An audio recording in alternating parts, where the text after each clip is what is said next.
Sulito ko gali, pwede tani mapamangkot ang caretaker para mabalan gid kung gambal siya matuod kung kay sinuni ang pick up. Pero ipatrace ta sa plate number ang ini amo ni plate number. Ara plate number. Pero ang pick up wala ko kabalo kung anong plate number sana. Ang ginaambal ko lang amo ning pinakadako nga problem.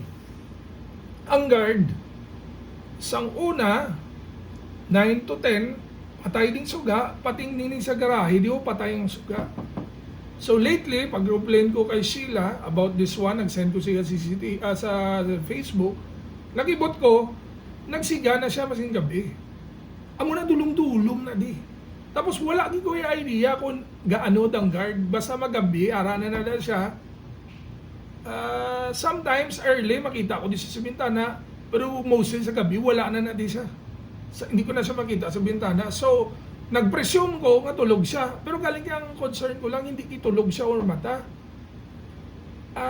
Kung ginabantayan niyang area, makita iya tanatan kung sinong gaihid, kay parte ni kalapit. Tapos iya giniya obligation nga mabantayan kung ang mga gamit sang tenants kag masalakyan kag kung sinong gagwa sulod, kung may kawatan, kung sino ga pangihida, sino ga pamuson. Ako niya nagbulig lang ko sa ila, dugang suga, dugang CCTV, dugang post picture nga multa. Kaya ang ginapagwa nga istorya, akon customer ang gakosang pangsot diri sa dalong, which is 25 years, may ara, pero dutay-dutay. Subong niya, ginbutangan na higot, may gaparking na didua ka sa lakyan, iya sang caretaker, tapos ginapagwa sang caretaker, nga one day lang kuno, nga duwada ka park, which is, nagbutig siya. So now, willing ko magatubang sa caretaker, willing ko magatubang kung kumplito, tanan-tanan, sila, gwardya, wala problem sa akon kay kabalo ko, gambal ko matuod, kag kabalo ko, hindi na tuod nga isa lang kagabi. Ang gwardya, ginpamangkot komando, gaduwa-duwa siya. Pero, based sa istoryanay namon, ginaapinan niya ni ang caretaker. It is because, kita yan naging adlaw-adlaw, ara daga park, kita yan man daraga karwas. Pero, nga wala, naging report kay Andik. Tapos pagka-confront ko sa iya, mambal pa sa atubang niya ang caretaker, nga kaisa lang which is hindi na tuod. Ini, maybe lapit 1 month, ang pick up ya 3 to 5 months sigurado na yan.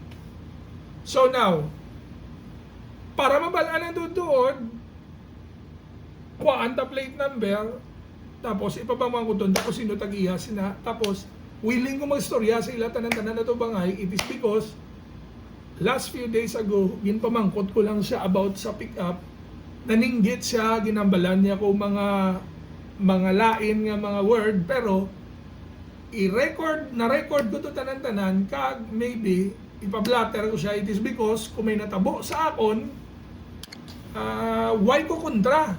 So siya yan na init sa akon, nanugid lang ko yan sa tutuod. Wala ginita ni kaso sa akon, kung park di siya, istugon niya di, makapark na mga motor, makagwa ko ang mga motor sa customer, hindi magutok to sa pertahan. Tapos wala man ko problem kung nagsugot si Andy, mapark di sa duwaya ka sa lakyan. Wala na problem sa ako niya. Ako lang niya, gusto ko lang i-report nga amo ni kakalatabo nga hindi na di ka park ang customer ko parehos ang last 6 months ago till last 30 years ago nga puno niya ka motor. Tapos subong, sad to say, nakita ko di si Manong kag si Manang gabutang sang rope. Timprano pa kisa adlaw na, pero mostly kisa timprano pa. I do not know kung anong motive, pero based sa akong investigation. Kung maunahan di sila park, hindi na sila ka-park. Pero kung may higot, pag abot sang duwa ka sa lakyan, makapark ang caretaker.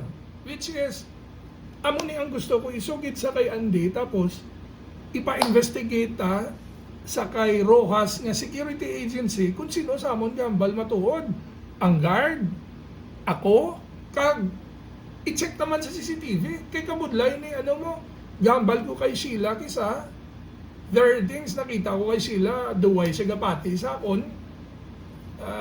So it is better itagahan ta na lang ebidensya. Actually, yung pangabudlayan ko ni tanan-tanan, so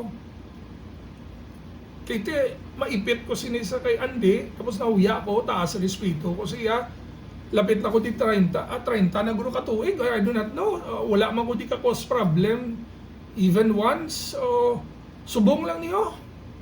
Pero duda ko kung ara to di ang caretaker before, nga bata, hubin, hindi ni mag-cause ang mga problem nga amo ni. Kaya hindi na siya magbutang diri higot. Pero galing kayang sad lang ya, kapilan ako ni mag-complain sa kay Manong kag Manang kay sila ni nagbutang sang higot. Tapos ginamin sang gwardya kagabi nga siya kuno yan nagbutang sang higot, wala labot ang caretaker. Tapos kakomedy pa sang amon conversation kay hindi di ko no maparkingan kay mabuka ako nung glass. Hindi man di ko na maparking kay pag-parking na ko sa Mondor, dira mangihi. Tapos ginambalan ko siya, singkuti anong labot sang rope. Kung butangan mo da rope, dili sila mapark motor, maduko sila sa higot or magkadang sila sa likod ng mangihi da. Patay ang suga, may duwadi ka sa lakyan, tapos patay na ning suga mo. Tapos tulog ka da, paano mo makita nang ihida sila?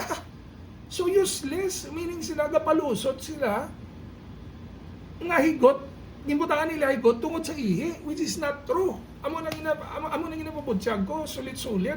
Pero tanan-tanan sila gadinay.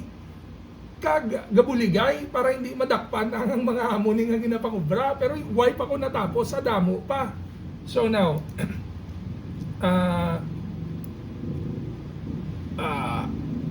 so are, i-post ko lang anay, ibutang ko ni sa YouTube para masend kay Andy. Parati sa post siya maglantaw. So i-post, ipatyon ko ni Anay and then continue naman ta.